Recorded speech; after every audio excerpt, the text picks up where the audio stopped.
Namaskar and welcome to Indian Diplomacy, a show about India's role in the world, India's major relationships, India's key partnerships, and how India builds thick networks of links with countries around the world, and the kind of benefits that it generates both for India and for the partner nations and for the regions in which they are respectively located. This show is all about India's outlook and its approach to the world. In this episode, we are taking up a country that's very central to India's geostrategy and economic progress. This is Australia. We are going down under and looking at all aspects of the India-Australia comprehensive strategic partnership. Viewers, there was a time when Australia and India were known only for the 3 C's: curry, cricket and Commonwealth. But it's moved far beyond these historical legacies. There is a strong legacy of the past, but much more contemporary dynamism to this relationship. So much so that Prime Minister Narendra Modi has said that there was a time when Australia was in the periphery, but now it is in the center of our thoughts. And taking us forward on this journey to understand India-Australia relations, I am really privileged to introduce you to our studio guest, Professor Amitabh Mattu. Professor Amitabh Mattu is the founder director of the Australia-India Institute at the University of Melbourne, a professor at Jawaharlal Nehru University, one of the leading public intellectuals of the country, someone who has lived in Australia and has seen this relationship blossom and come to this stage. Professor Mattu, so grateful that you have joined me today. Thank you very much for inviting me. It's a great honor and a privilege to be here. Professor Mattu, when we talk of Australia, there's history, right? The legacy. And I'd like you to start with that and talk about how it has evolved. And clearly, the last 10 years has been very dynamic and it's booming. But there was a time when we were somewhat indifferent or, steady, but nothing big was happening. So you would like us to take the audience through this journey, Yeah, Professor Chaulia, if you look at the last century, you'll notice that India's relations with Australia were very difficult. In fact, there was very little truck between India and Australia. We were on different sides of the Cold War. Australia had a white Australia policy, which many people suspected within India, and rightly so, was almost based on a kind of racial sense. Similarly, India followed autarkic economic policies, was not aligned to the Soviet Union, but was partial to the Soviet Union, while Australia was part of the military alliance with the United States. Australia has always identified in that century with the Anglo-Saxon bloc. So because of all this, there was really little that was happening between India and Australia by way of trade, by way of strategic partnership, by way of even people-to-people links. If you notice that the immigration was slow, not like the immigration of Indians to Canada or North America. But this has transformed. There's one relationship which has really, as you said, blossomed and shown great prospects, not just today, but for the future. It is a relationship between Canberra and New Delhi. And primarily because now there's a recognition that there is a convergence of both values and interests.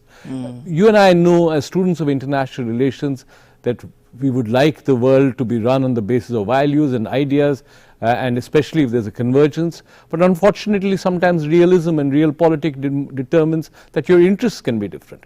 But with India and Australia, both are robust multicultural democracies. Both today are open economies, and both see a danger to present stability in the Indo-Pacific because of hegemonic designs of one great power in this region, which is China. Yep. So it's common threats, common interests, common values. Nothing can be stronger when a relationship is built on these 3 pillars. Great. So viewers, the thing is, these common interests and values have really revved up the relationship to a higher level, and they have brought us to a stage where we call it a comprehensive strategic partnership. And this kind of relationship, we have very few. Actually, India, we can count on fingertips countries we call comprehensive strategic partners, and we did that in 2020. So, Professor Mattu, your thoughts on this, upgrade that we have done at the diplomatic level, clearly recognizing these ideas, but it is a rediscovery in many ways, right? Because we had somewhat been indifferent, but now that's happened. So, clearly it's a step in the right direction. Prime Minister Modi was the first Indian leader to visit Australia in 28 years when he went there in 2014. So, there had been some neglect in the past, but now we are trying to address it, and that's a big change. See, there was a difference of perceptions. Indians didn't understand Australia. They saw Australia through the image of the White Australia policy, and Australians couldn't do business with India. They found India difficult as a country.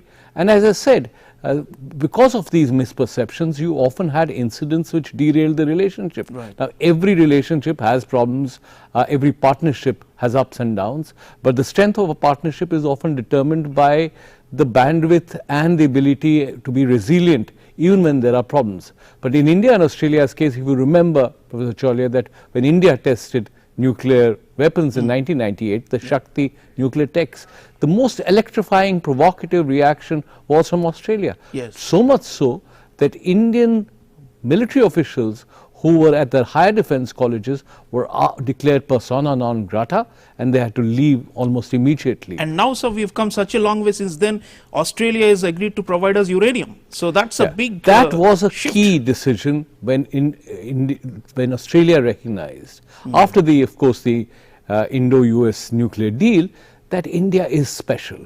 That India despite the fact that it's not signed the NPT, has behaved in an exemplary way in terms of its proliferation record, and that because it is the world's largest democracy, you need to invest in India, which will become more capable. So that decision. Yep. It's a belated but a very important change in Australian approach, and we have also changed. Let's listen into this exclusive video statement from our High Commissioner in Canberra, Ambassador Manpreet Vohra, and then take the discussion forward. The transformation of our relations, first into a strategic partnership in 2009, and then elevated quite rapidly to a comprehensive strategic partnership in June 2020, has been nothing short of remarkable. There are good reasons for this reappraisal and fresh discovery by each country of the value of the other, and of the win-win proposition for both through closer collaboration and greater interdependence. This realization has translated into working together in new and multiple domains, from traditional security to contemporary challenges to futuristic technologies. In turn, those closer and more frequent interactions have led to an ever higher degree of trust, confidence, and mutual understanding. They have also forged close personal friendships among leaders and ministers and senior officials. This now permits even more candid and more frequent exchange of views and ideas, and a comfort level that is allowing the carving of new, even path-breaking agreements and arrangements between us. This is a very virtuous circle in action. As I said, there are several reasons that have brought India and Australia closer together. The rapidly growing Indian diaspora in Australia, almost 7.5 lakh today, a big student community, impressive tourist numbers, at least pre-COVID, and solid sporting links have meant that people-to-people ties are strong, expanding, and serving as living bridges to bring our two countries together. Another factor is economic. Our trade has grown quite rapidly to over $20 billion per annum on average. And for Australia, India is today its 7th largest trading partner and a major destination for exports of its mineral and metal resources. But it has to be said that trade remains well below potential, investments remain modest, and much more is possible. Both governments have examined and acknowledged this economic logic. We are therefore negotiating an ambitious and well-balanced comprehensive economic cooperation agreement, or FTA, free trade agreement in common parlance. I'm confident that we will have one in place soon, and it will be of a kind that may well serve as a model for what India can achieve with other important countries. An emerging or sunrise area is critical minerals. India needs an assured, large-scale, long-term supply of these critical minerals and rare earths for our ambitious e-mobility and clean energy programs. And Australia is among the largest producer and exporter of many of these. We can not only tie up long-term offtake arrangements, but also create enduring value chains by integrating Australian companies with end manufacturers in India of cells and batteries and permanent magnets. The Quad itself has served well to raise the profile of India and Australia individually and appreciation for what we can do together, working also with Japan and the United States for a more secure, inclusive, rules-based, transparent, and prosperous Indo-Pacific region. In closing, let me say that the various political, strategic, and economic pillars of the India-Australia relationship have matured quite rapidly, and bilateral relations have perhaps never been better. There you go, viewers. So, Ambassador Vora listing a number of areas where Australia and India are now looking forward with great hope and expectations. Professor Mattu, the economic aspect is of course quite central, and an important point made by Ambassador Vora was that the potential is enormous. 20 billion is big, but it could be a far bigger, and the projections are with the comprehensive economic cooperation agreement it may go multiple fold and bring dividends to both sides. But of course there are protectionist barriers and concerns on both sides. So how do you see that aspect going? I mean, for obviously from the Australian point of view, India, the big fast growing market, 400, 500 million middle class or even bigger, that's something that's been, they've been wanting to have a greater share of the pie. So how is that going? Professor Chaulia, quite clearly it's an asymmetrical situation. I mean, India is amongst the largest markets in the world. Australia has a small manufacturing base, but in terms of minerals, rare earths, also many finished and value added products in agriculture and oil seeds, it has a competitive advantage. Now clearly India's manufacturers, India's traditional lobbies wouldn't like an asymmetrical arrangement in favor of Australia. But sometimes you require a political imprimatur to ensure that at least a beginning can be made. Now in the case of Australia, they appointed a special envoy, Mr. Tony Abbott, who was a former Prime Minister, to come and help negotiate the deal. And I am told that now under the leadership of Minister Suresh Prabhu and Dan Tehan from the Australian side, we have what some people describe as an interim FTA almost ready. Early harvest. Yeah, what they used to call an early harvest, now they call it interim comprehensive economic cooperation agreement, and in fact within weeks we could see that happening. Now obviously what happens with an early harvest is that you get a small amount of produce, you get an agreement on at least a minimal set of goods, but you still have a long negative list. What is important is not to let the momentum die. Once you get an early FTA or an early CCA, then work so that you have a much more comprehensive arrangement in place. And Professor Mattu, the point Ambassador Vora was also making about one of the cutting edge fields is rare earths and critical minerals, and with the Chinese monopoly on these, many of us have been spooked by the potential that our industrialization and our modernization will be stymied. So that's where Australia comes in with 7 to 10% of rare earths in the world, which is with Australia, and we would like to take that forward because that is big for Make in India here and for Prime Minister Modi's vision for industrialization in India. See, Australia has often been described as a lucky country. It's got a small population, a land area 1.5 times the size of India, and a repository of the world's rarest minerals, and also coal and uranium and gold. But what is important is to take advantage. The Chinese took advantage of it, and the Chinese economy has really prospered on the basis of the exports of minerals from Australia. We can take advantage of that. You know, even today, ironically, however, that despite our attempts at decoupling our economic relationship to an extent from China, both for Australia and for India, the largest trading partner remains China. So we need to now work much more. For instance, within the Quad mechanism, now there's talk about India producing 1 billion vaccines, which will supply the Quad countries and beyond. Now, it's critical that we, with single-minded sense of purpose, work towards diversifying our supply chains. Because unless we do that, the economic levers that China has, and they're already weaponizing interdependence on them in nuanced ways, but even in our region, the kind of debt trap that Sri Lanka has got into, for instance. And Australia can be a reliable partner, and Australia is now bullish on India. What needs to be done, however, is that Australian businesses have to be convinced that it's going to be easy doing business with India.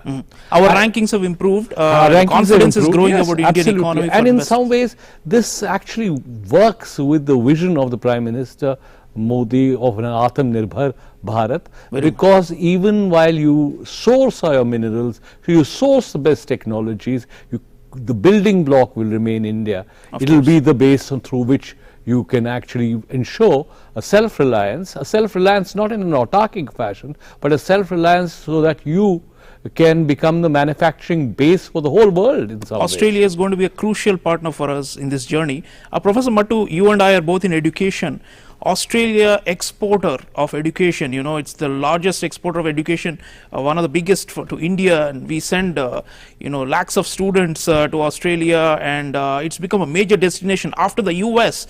If there's one country that's captured the imagination of young Indians to want to go for higher studies, it's Australia, and you've taught in Australian universities. This is where, you know, really the synergy has come together, right? And this is part of the trade. Sometimes people don't realize, because Indian students go and pay tuition in Australian universities, and that's seen as part of the annual bilateral trade. So your thoughts on the education relationship and how it's really zoomed? Till COVID happened, and fortunately because of COVID there has been a bit of a setback, but I'm confident that that setback will be overcome. Australia was one of, as you pointed out, preferred destinations for Indian students, because the quality of Australian education, now Australia has only about 40 to 45 universities, including a small private sector. Most of these are public universities. Most of them, or a large percentage of them, rank in the Times top TLS 50, index, top 100, or top 100, top 500. Melbourne University, where I continue to teach when I'm a honorary professor, has been ranked between 30 and 40, and so has ANU, and so has Monash. Now, given the quality of education, and given that the Australian dollar is competitive, because you can get much cheaper education in Australia compared to the Ivy Leagues, and they have also ensured that there are for the number of years that you spent studying there, you'll get a proportion of that to be able to work in Australia, and they're looking for skilled workers. India is the largest source of skilled migrants in any case. I think we can have a comprehensive relationship which recognizes that there are complementarities.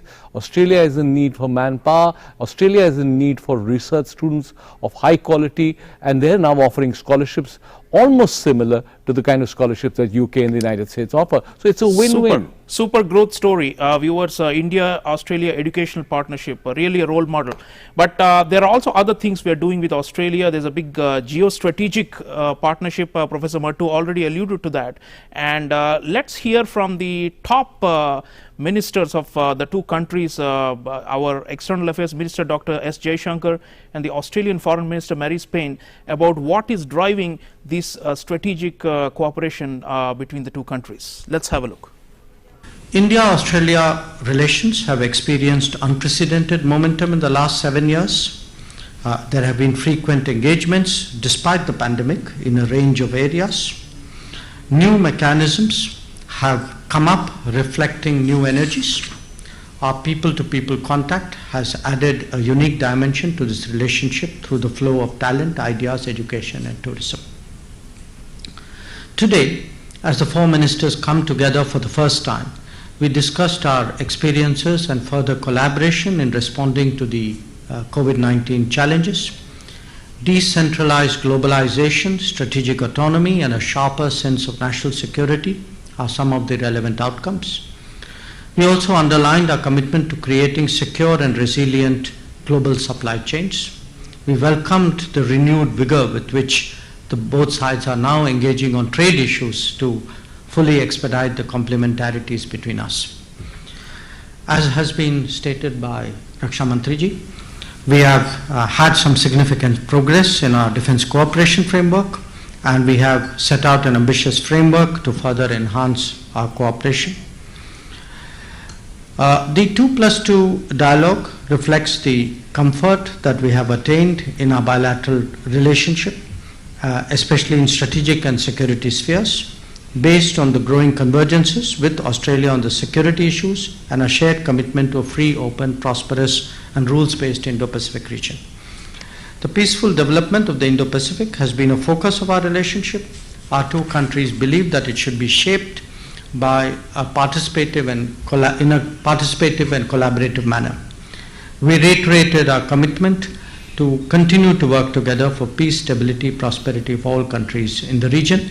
This would include a rules-based international order, freedom of navigation in international waters, promoting connectivity as well as respecting the territorial integrity and sovereignty of all states. During the 2+2 dialogue, we also exchanged views on developments in our neighboring regions. Afghanistan was understandably a major subject of discussion. We agreed that the international community must be united in its approach, guided by UN Security Council Resolution 2593. As members of the Quad, we recognize the importance of plurilateralism in a multipolar and rebalanced world. We appreciate the value of our trilaterals with Japan, France and Indonesia and will hold these dialogues soon. We are not against anything. We're about building confidence and resilience, about promoting a region in which all countries are able to be and feel sovereign and secure without the threat of coercion or intimidation. We have a really practical agenda, which is evidenced by our support of access to vaccines, indeed over 500 million vaccines delivered under the Quad leaders' commitments on vaccination.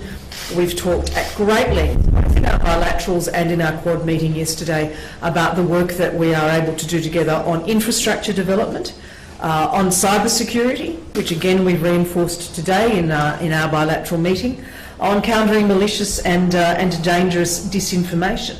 And for Australia, the Quad is a very complementary part of the network of relationships that we have both regionally and internationally.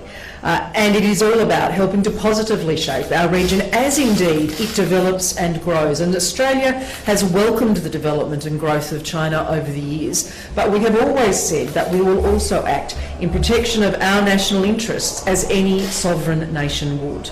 So viewers, both the ministers emphasizing territorial integrity, sovereignty, respect for smaller countries, respect for rules, maritime order and open sea lanes of communication, such things. So Professor Mattu, this has of course become the major new development in the strategic partnership. The Quad, both are core members, and increasingly the concern about Chinese aggression and expansionism is quite there. But on the other hand, Minister Payne was also talking about the positive agenda. It's not just that India and Australia are coming together simply to check China, but there's much more that we're doing for the whole region. We talked about a trilateral with Indonesia. There was one with France, which has unfortunately gone off track. But the Pacific Island nations, ASEAN, all of these, India, Australia together seem to be want to shore up these regional groupings. So your thoughts on the geopolitical cement that is taking India-Australia ties to such heights? Professor Chaulia, the two parts of this new geostrategic alignment or relationship, one is that the best guarantee against hegemony is building your own capacities. On your own, unilaterally, but also in partnership. And that's what Minister Jaishankar and Minister Marise Payne have often emphasized. that when you build your own capacities, whether it's in terms of maritime exercises, whether it's in terms of interoperability of the armed forces, or whether it is in terms of more resilient supply chains, more diversified and resilient supply chains, you're building a positive agenda, or whether it's in terms of actually manufacturing the world's largest number of vaccines. But within that positive agenda, you also build a capacity which can ensure that your dependence on countries which have a potentially adversarial side to them and can be checked. And that also requires that you recognize that hegemony of Chinese ambitions of hegemony are getting more and more aggressive as Xi Jinping sees himself as this new leader of this new China which wants to dominate at least the Indo-Pacific region. Of course, he's being helped by the fact that American energies are now concentrated in Europe. But how do you actually contain China? I'm using the word contain, without necessarily making that the backbone of your policies. And as middle powers, Australia and India, yes, and absolutely will team up. Yeah, also, but you don't want to be seen as just an alliance against China. The Chinese would like to project, oh, this is a gang up against us. That's what they've been doing. What you need to do is emphasize the positives while recognizing that this is the best guarantee against threats from belligerent, revisionist powers like China. And Professor Mattu, the trilaterals and the trying with the whole region. I mean, Australia historically had a big influence in the Pacific and in Southeast Asia with Indonesia especially. We have an Act East policy. They have had a look west kind of an approach, and these two seem to be intersecting here. It's intersecting. For instance, they have entered into an AUKUS relationship with the United Kingdom and the United States, which is based on a larger kind of Anglo-Saxon attachment. We have a special relationship with the United States, so that's not to the exclusion of other relationships. We are building other relationships within the larger neighborhood, whether it's BIMSTEC or other formations. But what you need to recognize that Quad as it exists today is the most potent instrument against potential Chinese designs in this region. It was not always so. We've been lukewarm about the Quad. The Australians have been lukewarm about the Quad because their relationship with China was one of great dependence. But unfortunately, we lost time. But at least we have actually now grasped this opportunity, because if we don't grasp this opportunity and ensure that we work with the momentum on all sectors, it's not just maritime exercises or only in terms of coordinating your strategies. Cooperation is about learning. Ultimately, once you learn how to cooperate, you build the capacity. That's why you need to do it across the board, across the spectrum of issues. Points well taken, Professor Mattu. Thank you so much for joining us in this episode on and throwing light on the special nature of India-Australia relations. Thank you, viewers, for watching. Australia matters to India, and India is increasingly mattering to Australia. This rediscovery process has become huge, and it has ramifications not just bilaterally but for public good in the across the Indo-Pacific. Indo-Pacific itself is a term that the Australians first popularized, and now it has caught on, and we are very much on board with this. So let's watch how the Indo-Pacific is shaped by this special relationship as well as its extensions as we go forward. Thank you so much for watching. Thank you, Professor Mattu. Thank you. Thank you very much. Much appreciated. We'll see you again with another episode of Indian Diplomacy with another country that matters a lot to India. Take care.